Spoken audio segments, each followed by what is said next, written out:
Hello, it's Icy. I am back with some news for Elder Scrolls Online. Clockwork City is coming. Yes it is. It was announced yesterday, my time, at PAX West via a Twitter live stream, which I will link below. Clockwork City will be a DLC for Elder Scrolls Online. It will be available for crowns or free if you are an ESO Plus subscriber, which I am. Size-wise, we're talking about the same size as Dark Brotherhood or Thieves Guild, so that kind of medium kind of size area, sort of bigger than the starting islands, not as big as a full zone. To give you a rough idea of how much questing and things will be in there.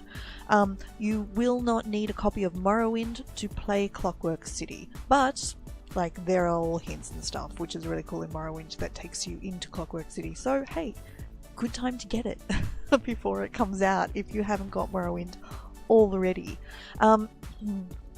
Excuse me. Along with this are a few really interesting things that are coming. So first thing, new battleground. I'm finding that I'm not in. I play too much PvP to do battlegrounds, but there is a new battleground which is called Crazy King, which is basically sort of capture the flag, but the flag moves. So that could be fun. The base game, excuse me, base game will be bringing Xbox One X support, and not only that, there will be memory and CPU improvements in the base game available for everybody, which will mean that the game will work better on slower systems and better on consoles, which to be honest is fantastic, because even though I've got a spanking new computer and it's fantastic, it doesn't have a lot of memory, and with all the extra bits I run when I'm playing and recording and streaming, I'm pushing it fairly hard. So memory improvements, yes please, that will be fantastic. Now, the thing everybody is talking about are... Well, this is not what everybody's talking about. We'll talk about this. There's a new trial. So it will be a 12-person trial. It will be customizable difficulty, in that what you can do is, if you are fantastic at trials and you are the best of the best, you can skip. You basically run through the initial bosses and go straight to the final boss, which means the other bosses presumably will follow you and you're fighting 3 bosses at once. You get better, cooler loot if you do this. So that'll be really interesting for somebody who's never done a trial before.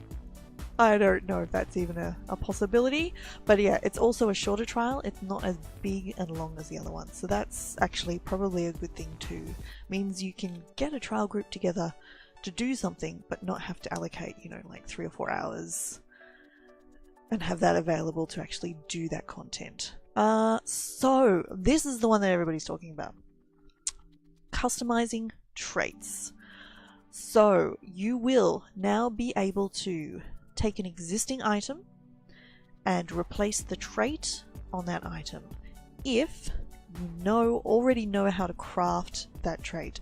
So for example, if you have a precise dagger and you want to replace it with sharpened, then as long as you know how to craft sharpened daggers, you can do that with a few extra bits and pieces.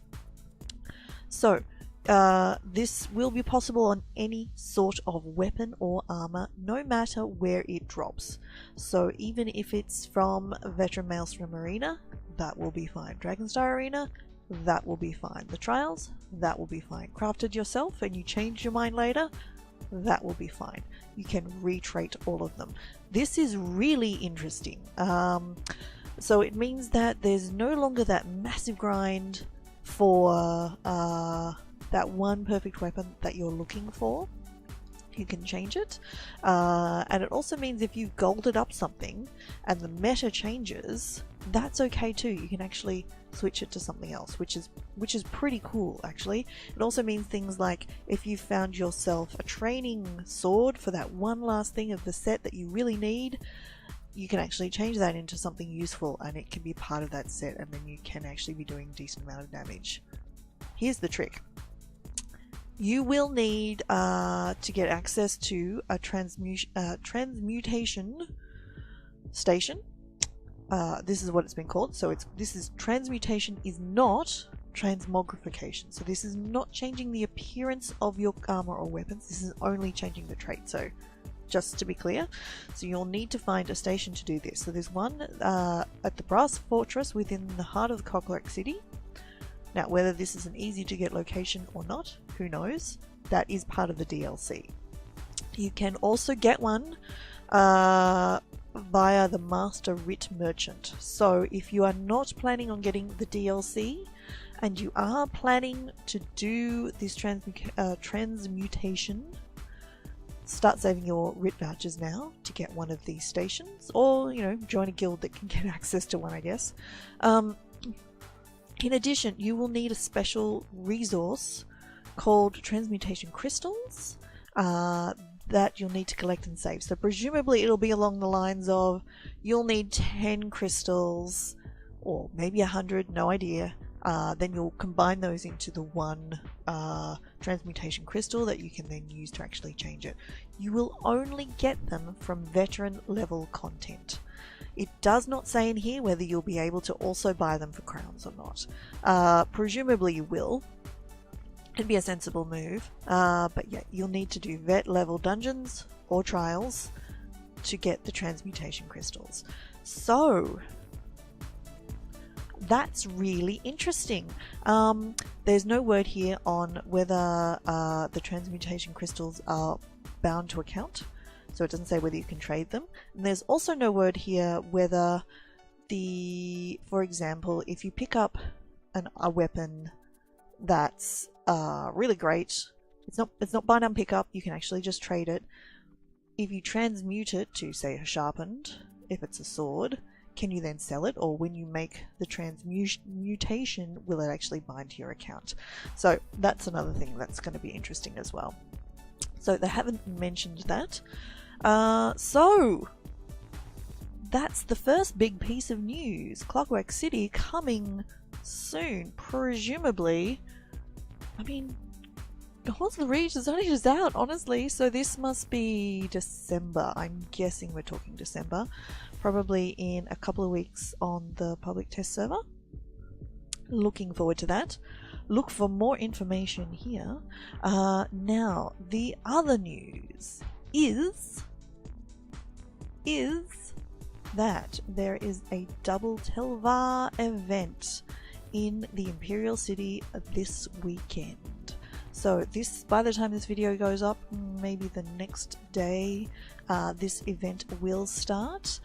You will be able to earn double Tel Var stones from all places in the Imperial City.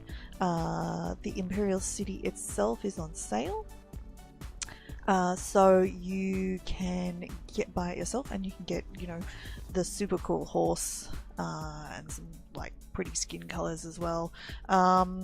You can get double Tel Var from monsters. You can get double chance to get Stonefire Scamp Pet or the Soul Shriven skin dropped in Imperial City. You get double key fragments, and you get double reward sacks from the Tel Var Scamp and Treasure Scamps. You can earn bonus keys as well in White Gog Tower and Imperial City Prison in addition to this as well.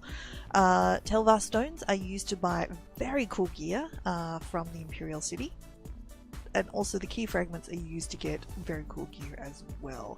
I personally use the Powerful Assault gear from Imperial City, and it's fantastic in a group. Outstanding. And there's a couple of other ones as well, which are really, really, really good.